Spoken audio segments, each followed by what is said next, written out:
the departure.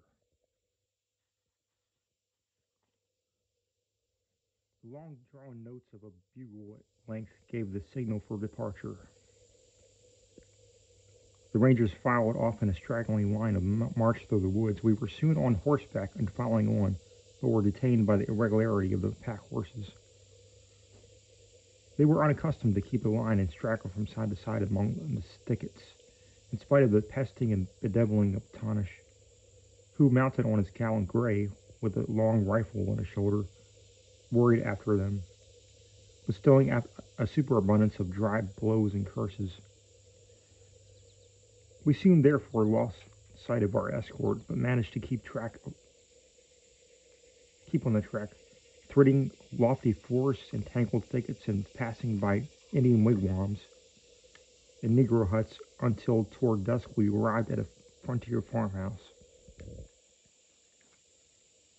owned by a settler of the name of Berryhill. It was situated on a hill below which the Rangers had encamped in a circular grove on the margin of a stream. The master of the house received us civilly, but could offer us no accommodation, for sickness prevailed in his family. He appeared himself to be in no very thriving condition, for though bulky in frame, he had a sallow, unhealthy complexion, and had a whiffling double voice, shifting abruptly from a treble to a thorough bass. Finding his log house was a mere hospital, crowded with invalids, we ordered our tent to be pitched in the farmyard. We had not been long encamped when our recent engaged Lieutenant Biete, the Osage half-breed, made his appearance. He came mounted on one horse and leaded another, which seemed to be well packed with supplies for the expedition.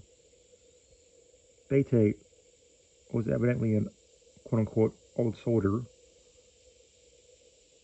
as to the art of taking of himself and looking out for emergencies.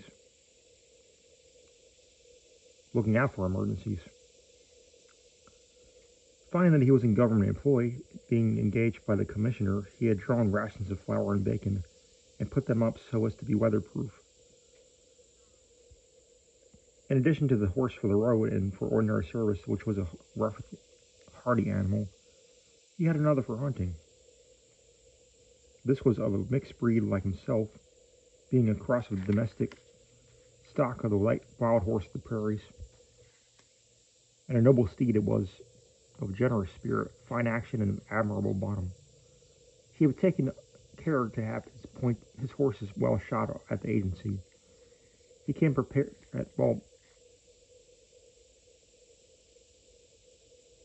points for war or hunting, his rifle on his shoulder, his powder horn and bullet pouch at his side, his hunting knife stuck in his belt, and coils of cordage at the saddle bow, which we were told were lariats, or noose cords, used in catching the wild horse. Thus equipped and provided, an Indian hunter on the prairie is like a cruiser on the ocean, perfectly independent of the world and competent to self-production and self-maintenance. He can cast himself loose from everyone, shape his own course, and take care of his own fortunes. I thought Bete seemed to feel his independence, and to consider himself superior to us all now that we were launching into the wilderness. He maintained a half-proud, half-sullen look and a great taciturnity, and his first care was to unpack his horses and put them in safe quarters for the night. His whole demeanor was in perfect contrast to our vaporing, chattering, bustling little Frenchman. The latter, too, seemed jealous of this newcomer. He whispered to us that these half-breeds were a touchy, capricious people, little to be depended upon, that Beatty had evidently come prepared to take care of himself, and that at any moment in the course of our tour, he'd be liable to take some sudden disgust or affront and abandon us at a moment's warning.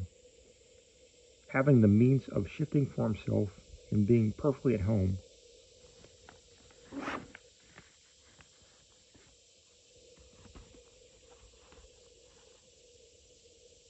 on the prairies.